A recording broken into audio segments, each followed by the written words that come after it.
The first time I saw Emily cry was on our wedding day. She'd dropped her bouquet and the lilies scattered across the church steps. I laughed and said, "Guess you're stuck with me now." And she wiped her eyes, smudging mascara down her cheeks. 12 years later, I'd give anything to hear that laugh again, to unsee the text that unstitched our life. It was a Tuesday. Rain tapped the kitchen window, and I was scrambling eggs for the kids when her phone buzzed.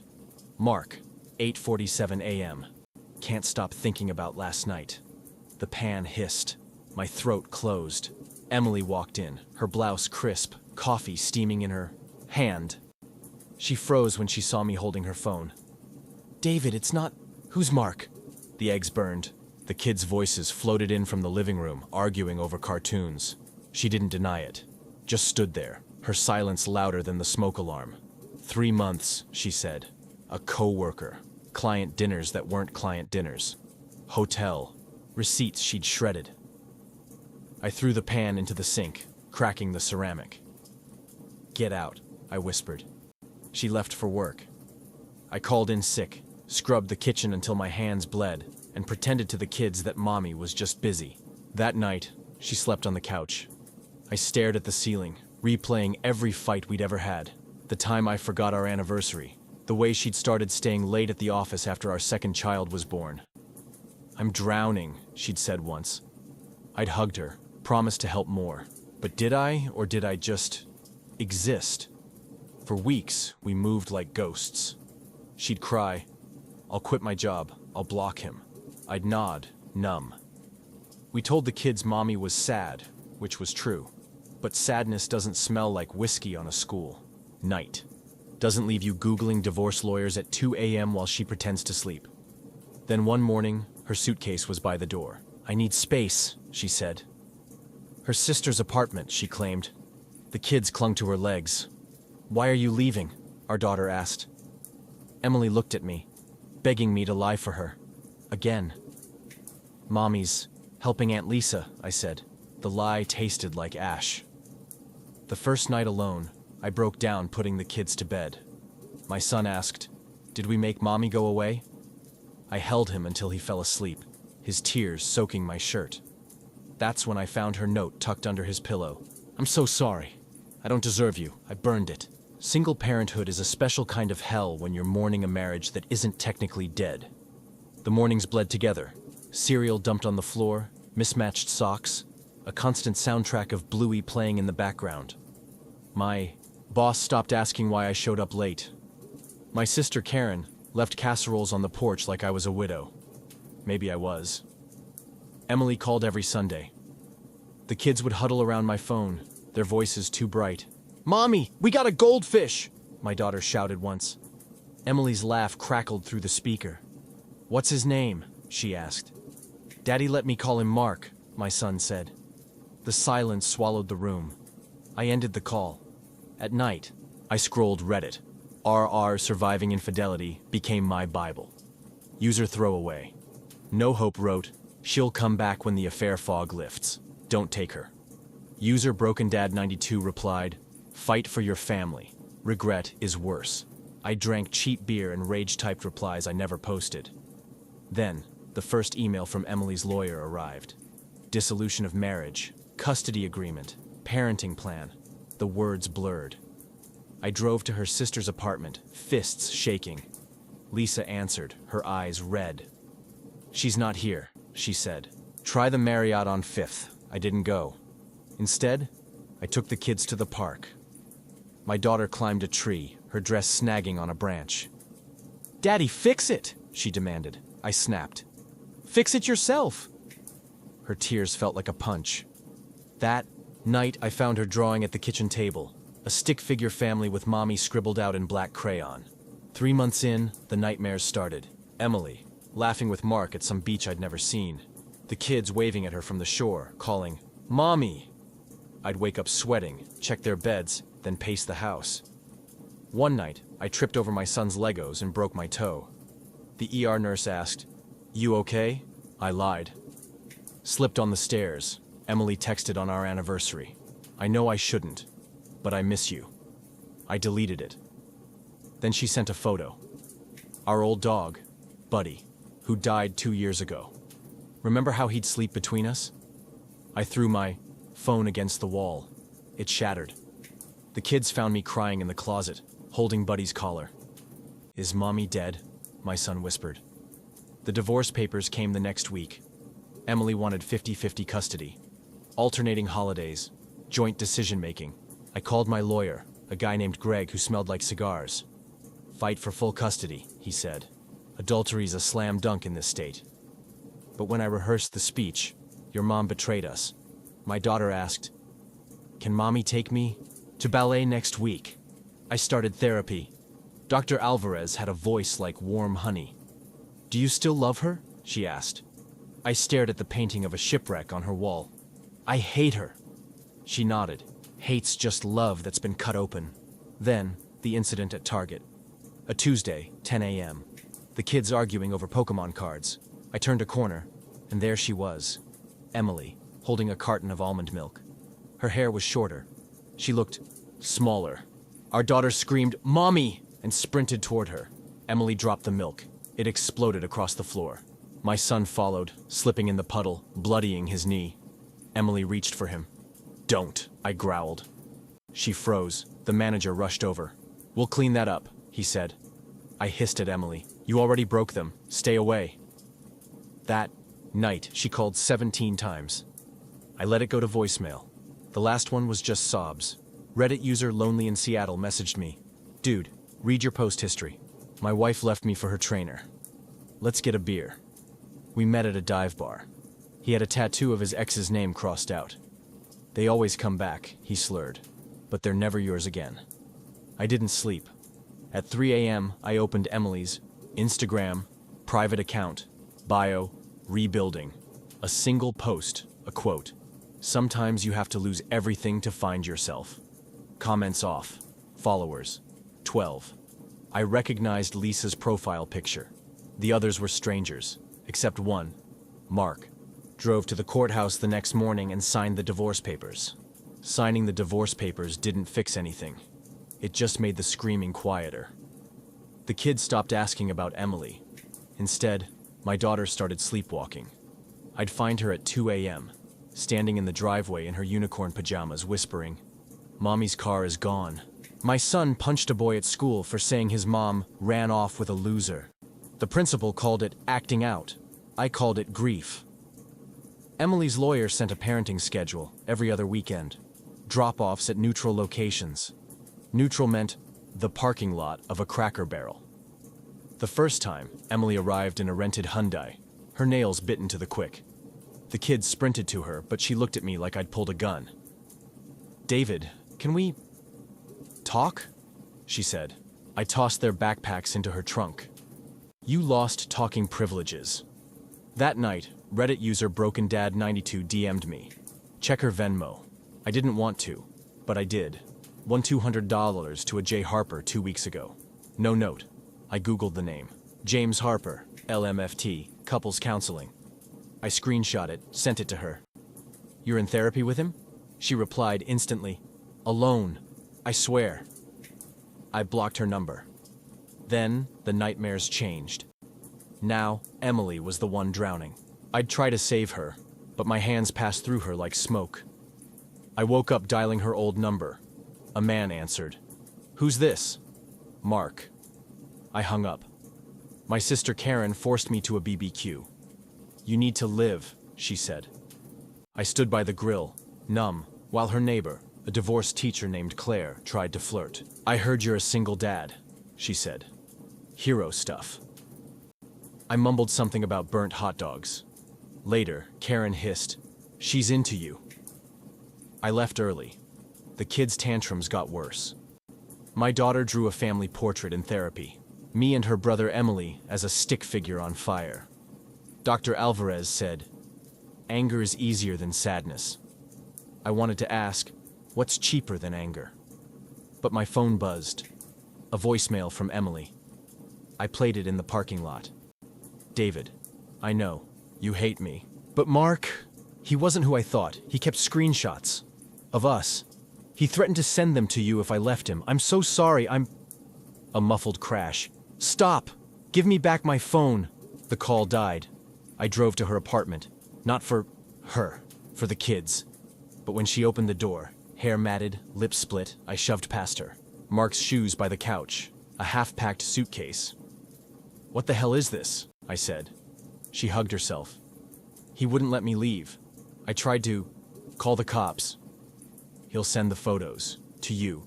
To everyone." I laughed. "You think I care about photos? The kids' school, the parents, they'll see." Her voice cracked. "I'm losing custody either way, but they don't deserve this." I left. Called my lawyer. Greg sighed. "If she's being blackmailed, we can get a restraining order. But the court'll say she put herself in this mess." That weekend, Emily didn't show up for the kids. We waited at Cracker Barrel for an hour. My son kicked the tire of my car. "She's dead, isn't she?" My daughter hummed Frozen, louder and louder. I texted Emily, "Where are you?" No reply. At midnight, Lisa called. "She's in the hospital. Minor injuries. She won't press charges." I brought the kids to Karen's and drove to the ER. Emily's wrist was bandaged, her neck bruised. "He's gone," she said. I changed my number. I handed her a coffee. Black, 2 sugars. She cried into the cup. "I'm so tired, David." For a second, I almost touched her shoulder. Reddit user throwaway. No Hope commented on my post. "She's lying. Cheaters always play victim." But user single mom rising fired back. "Abusers isolate. She's trapped. The kids beg to see her." "Mommy's sick," I said. "Like when grandma had pneumonia?" my daughter asked. I said yes. Lying was easier than truth. Emily's first supervised visit was at a Chuck E. Cheese. She wore long sleeves in July. The kids dragged her to skee ball, and she flinched every time someone yelled. I sat at a sticky table watching. She mouthed, "Thank you," when my son won her a plastic ring. After, she handed me a USB drive. The photos, he sent them. I pocketed it. "I'll handle it." She nodded, trembling. I burned the drive in my backyard grill. Melted plastic stung my eyes. My daughter asked, "Are we having s'mores?" "No, baby. Just garbage." That night, I found Emily's old journal in the attic. Pages torn out, but one entry remained. "I hate myself for wanting him, Mark. But David looks at me like I'm glass, like he can't see me anymore." I drank, called Claire, let her talk about her ex, slept alone. At 3 a.m., Emily texted, "I'm signing the house. Over to you. Keep it for the kids." I replied, "Why?" "Because you're a good dad, and I wasn't a good mom." Rain slapped the window. I typed, "You can be again," but deleted it. The photos leaked on a Thursday. By Friday morning, the PTA group chat was a wildfire. "Did you see? Who sends that stuff to a school email? Keep your kids away from that family." My phone buzzed non-stop. Karen forwarded me a screenshot. A grainy, censored image of Emily, half-dressed, her face blurred but her tattoo visible. The one of our daughter's birth date on her wrist. The caption, "Sluts get what they deserve." Emily showed up at my door, shaking. "I'll take full custody if you want," she said. "Tell them I'm unfit. Tell them anything." The kids were at school, oblivious. I wanted to scream. Instead, I said, "Get in." She sat at our kitchen table, the same one where we'd eaten pancakes every Sunday. Now it held court papers and unopened bills. "Mark sent them to the district," she whispered. "The school board's emergency meeting is tonight. They'll call CPS." I laughed. It came out jagged. "CPS? Because your ex-boyfriend's a revenge porn psycho? Because I'm a liability." She pulled her sleeves down, hiding the bandages. "David, I'll disappear. Move states. Just let me say goodbye to them." I thought about the kids. My daughter's teacher had pulled me aside that morning. Some of the older girls found the photos. They're calling her names. My son's best friend's mom texted, "We think it's best if the boys take a break." "You don't get to run," I said. "You stay. You fix this." She flinched. "How?" "Sue him. Press charges. Stand in front of the school board and tell them you're a victim. They won't believe me. They will if you stop acting guilty." The doorbell rang. A woman in a pantsuit stood there holding a clipboard. "Mr. Carter, I'm with Child Protective Services. We need to interview the children." The CPS agent's name was Mara. She wore a sunflower pin and asked my daughter, "Does mommy ever make you feel unsafe?" My girl twisted her tutu. "Mommy cries a lot, but she gives good hugs." My son wasn't as gentle. "She left," he told Mara. "Daddy says she's sick, but Jake's mom says she's a whore." That night, I found Emily in her car outside the house. "I'm staying here," she said, "in case they come back." "They won't. I'm not risking it." She had a blanket, a bag of pretzels, like a fugitive. Reddit user LegalEagle777 DM'd me. "Sue the district for FERPA violations." The email was sent to staff, so it's illegal to share. I forwarded it to Greg.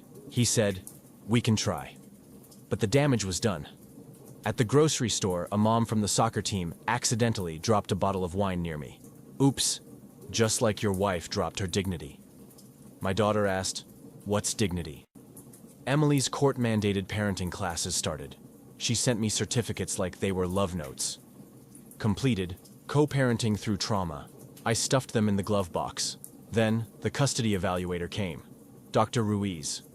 She asked me, "Do you believe Emily poses a danger to the children?" "No," I said. "But the world does." She interviewed Emily separately. Afterward, Emily sat in her car for an hour, staring at the steering wheel. Mark escalated. Fake social media accounts. Emily the whore posted screenshots of her Venmo payments to the therapist, who pays $200 to cry about cheating. Reddit ate it up. User TruthWarrior22 commented, "She's gaslighting you. Run." But then, a twist, an anonymous account, a not your victim, leaked Mark's arrest record. Domestic violence. Restraining orders. 2 exes came forward. The tide shifted.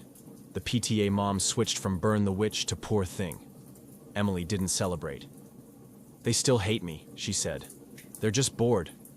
She was right. At the school fundraiser, the dads joked about needing a spouse inspector. One slapped my back. "You're a saint, man." I broke his nose. The cops let me off with a warning. The kids cried all night. "Why did you hurt Mr. Phil?" my son asked. "Because sometimes adults are stupid," I said. Emily texted, "I heard what happened. Thank you." I didn't reply. Then, the voicemail. Left at 1 a.m. Emily's voice, slurred. "David, I took pills.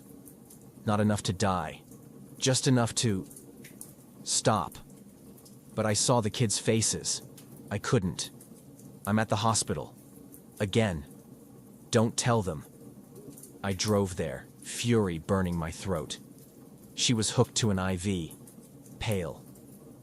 "Was it a cry for help?" I demanded. "A cry for sleep," she said. I sat beside her. The machines beeped.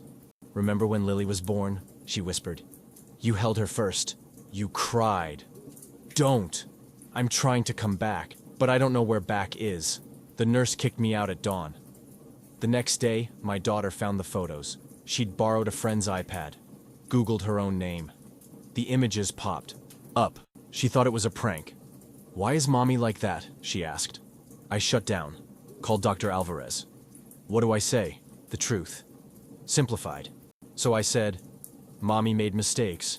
A bad man shared private pictures to hurt her. It's not her fault. Is it mine? God, no." That night, Emily showed up with a suitcase. "Let me stay. Just for a week. I'll sleep on the floor." The kids begged. I caved. She cooked spaghetti, her hands trembling. My son said, "Mommy's home!" like it was Christmas. But at 3 a.m., I found her scrubbing the bathroom tiles raw. "They'll never be clean enough," she muttered. I pulled her up. "Stop." She collapsed into me. "I don't know how to fix this." For the first time in a year, I held her. Reddit user BrokenDad92 would have called me a fool. But the kids slept through the night. Emily stayed. For 3 days, we pretended. Pancakes on Sunday, movie nights. The kids laughed louder, like they were making up for lost time. But on the 4th morning, the custody evaluator's report arrived. Risk of parental alienation. Concerns about instability. Recommendations. Supervised visitation only. Emily read it at the kitchen counter, her coffee going cold. "They're right," she said. "I should go." "No," I snapped. "You don't get to quit twice." She flinched. The kids watched from the hallway, clutching stuffed animals. That afternoon, the school called. My daughter had stabbed a classmate with a pencil. "Over this," the principal said, sliding a printed meme across his desk. Like mother. Like daughter. A photoshopped image of my girl in a mock bikini, Emily's face superimposed. I took her home. She screamed, "I'm not a slut!" and locked herself in the bathroom. Emily pounded on the door. "Baby, please, go away! You ruined everything!" Emily left, not to her apartment. She drove to Mark's, Reddit user Not Your Victim, the anonymous account that leaked Mark's past, DM'd me. "Check his Instagram live right now." I hesitated, but there she was, Emily, on Mark's doorstep, begging. "Delete the photos, I'll do anything." Mark's voice, off camera. "You should have thought of that before you dumped me, CNT." The livestream chat exploded. "Fake. This is gold. Someone call the cops." I grabbed my keys. Karen stopped me. "You go there. You'll lose the kids forever." When anyway, Mark's apartment smelled like weed and stale pizza. He answered the door, shirtless, smirking. "Look who's here, Captain Save-A-Ho." Emily sat on the couch, her face blank. A bottle of vodka half empty. "Kids need her, said. Mark laughed. "She needs me." "Right, Em." She didn't look up. I threw the first punch. Mark's nose cracked. He tackled me, his hands around my throat. Emily screamed. Then, a gunshot. The bullet went through the ceiling. Mark froze. Emily held his pistol, her hand steady. "Let him go." Mark backed off, laughing. "You're both insane." I grabbed Emily's arm. "Drop it." She did. In the car, she shook. He made me hold it, for the live stream. He thought it'd be funny. The video went viral. Our public freakout titled it, "Cheater versus Simp. Who's more pathetic?" The police came. Mark pressed charges. Assault. I spent the night in a cell. Greg bailed me out. "You're lucky the gun was illegal. Mark's getting deported." "What?" ICE flagged him. "Old warrant," Emily cried when I told her. "So it's over?" "For him, not for us." The kids didn't understand. "Is Daddy a criminal?" my son asked Emily. "No," she said. "He's just lost." We attended court-ordered family therapy. The therapist made us play a game. 2 truths and a lie. Emily. "I regret the affair. I love my kids. I want David back." Me. "I hate her. I miss her. I'll never forgive her." The kids stared at their shoes. Later, my daughter asked, "Is Mommy your lie?" I didn't answer. Emily moved into the guest room. She started gardening, her hands buried in soil. "New beginnings," she said. But the roses died. Reddit user TruthWarrior22 doxed her. Our address leaked. Eggs splattered the front door. Whore spray painted on the garage. The cops said, "It's just kids." At midnight, Emily scrubbed the graffiti. I joined her. We didn't speak. Then, the letter. Found in my daughter's backpack, addressed to the bad man who stole Mommy. "Dear Mark, I hate you. You made my mom cry. My dad cries too. I hope you die. P.S. I'm glad you're getting deported." Emily held the paper to her chest. "She's 8 years old." "She's a fighter," I said. "Like you." We stood in the driveway, the stars too bright. "I'm sorry," she said. "I know." "Do you?" A car sped by, blasting music. I didn't answer. The final blow came via email. My daughter's expulsion. Violence. Emotional distress. The meme had spread statewide. The school's lawyer suggested homeschooling. Emily packed a bag. "I'll take her. They'll blame me, not you." Running again. Saving her. I blocked the door. We save her together. Or we drown together. She stayed. That night, I found her in the guest room, cutting her hair with kitchen scissors. "I need to look different," she said, "for the new school." I took the scissors. "Let me," she cried as I trimmed. Clumps of blonde hair on the floor. I don't recognize myself, she whispered. Me either.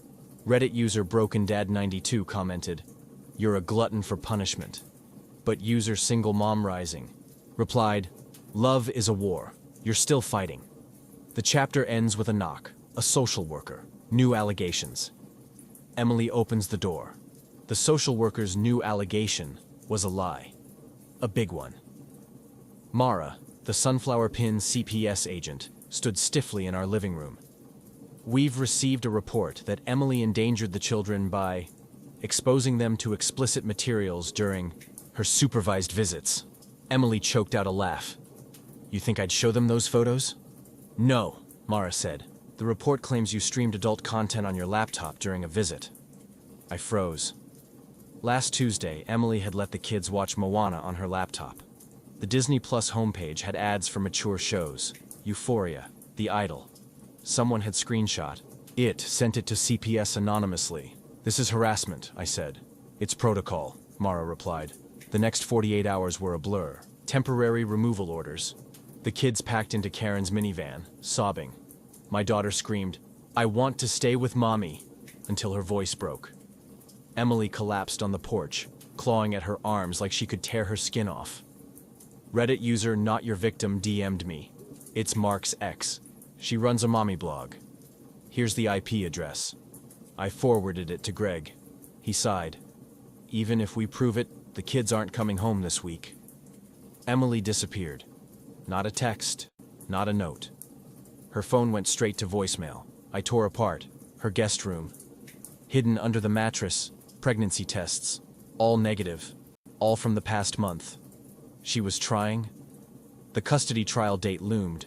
Greg warned me. "They'll paint Emily as unstable. You need to decide, fight with her or against her." I drank, called Claire, let her kiss me, stopped her when she unbuttoned my shirt. Emily returned at 3 a.m., reeking of bleach. "I deep-cleaned Mark's old apartment," she said. "Found this." A thumb drive taped under the sink. It held videos. Older videos. Mark with other women. One looked underage. Emily's hands shook. "His deportation won't save these girls, but this will." I handed it to the police. They didn't care about custody, just the underage girl. "You'll need to testify," the detective said. Emily agreed. "Whatever it takes." But testifying meant details, dates, locations, like the hotel where she'd met Mark. The trial was a slaughterhouse. The state's lawyer grilled Emily. "You claim to be a victim, yet you chose to cheat. You chose to endanger your children by associating with a predator," Emily whispered. "Yes." The judge ordered a psych eval. 72 hours inpatient. The kids stayed with Karen. I visited them nightly. My daughter drew a picture. Emily in a jail cell. Me handing her a key. "When you free her, will she be nice again?" The psych ward was all fluorescent lights and screaming. Emily wore paper slippers. "They think I'm suicidal," she said. "Are you?" "Only when I'm awake." She handed me a folded drawing. Our kids, stick figures under a rainbow. "Give this to Lily."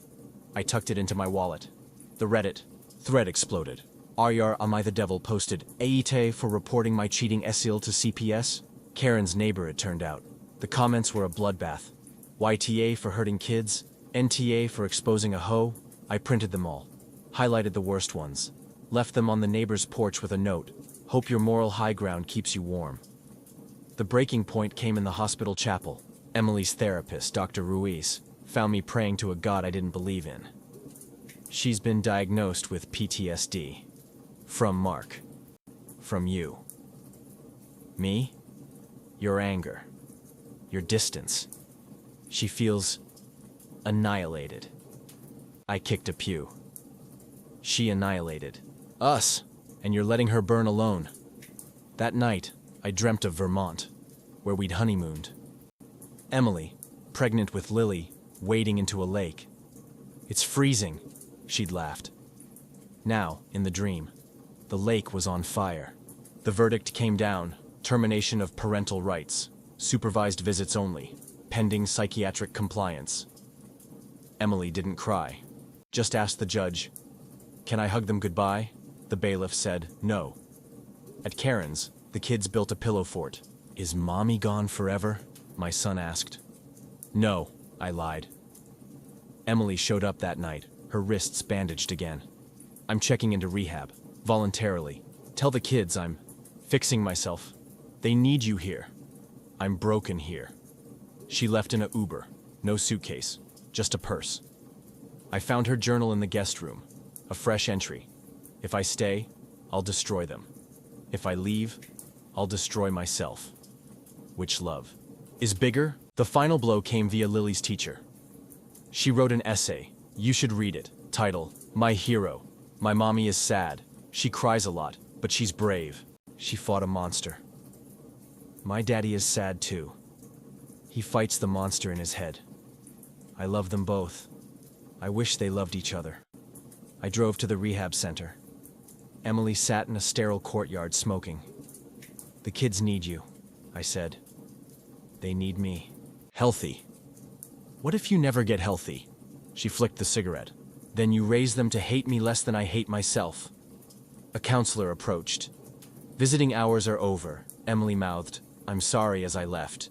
That night, I posted on Reddit, "Ata for wanting to forgive my wife." Comments flooded in, YTA. She's a train wreck, NTA.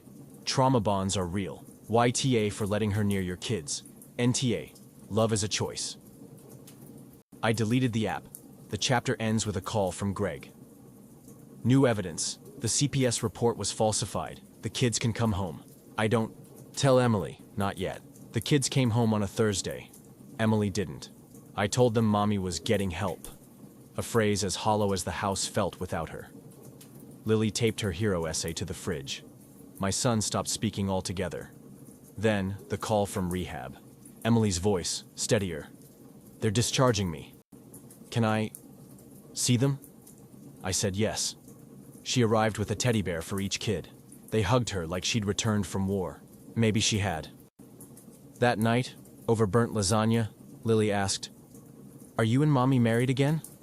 Emily looked at me. I looked at my plate. "It's complicated," she said. Reddit found out. User TruthWarrior22 posted, "Update, cheating wife back. In the house. Simp dad still weak." Comments dissected our life like a frog in a lab. Our relationship advice voted, 92% say leave her. I shut the laptop. Emily found me on the porch. "You read it?" "Enough." She sat beside me. The swing creaked. "I'd tell me to leave too." "Why?" "Because I'm poison." The moon hung between us, a silent referee. The kidnapping scare happened at Walmart. A woman grabbed Lily's arm, yelling, "You're not safe with that slut, Mom!" Emily lunged, primal.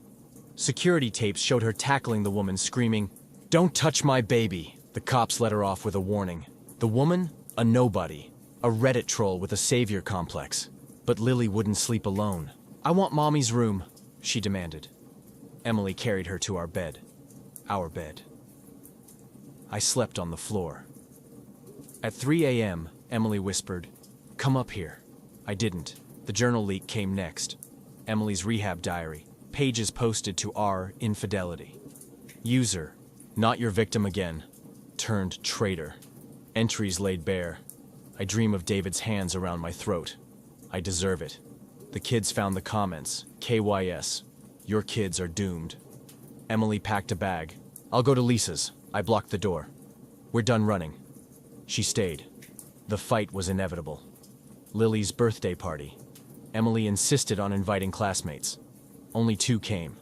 One asked, "Is your mom the lady from the videos?" Lost it.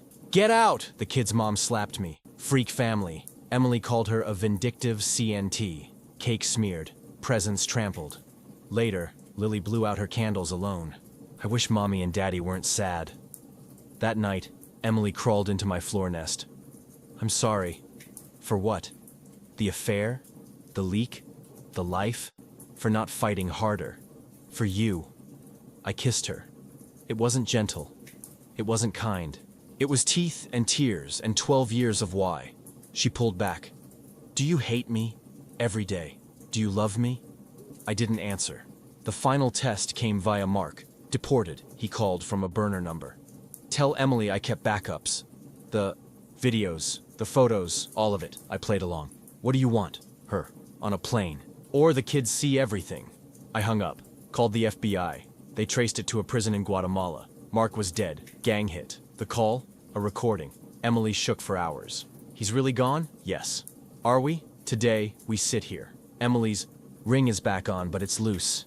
The kids still flinch at sirens. I still check her phone. Reddit would call this a failure. But last night she laughed. Really laughed.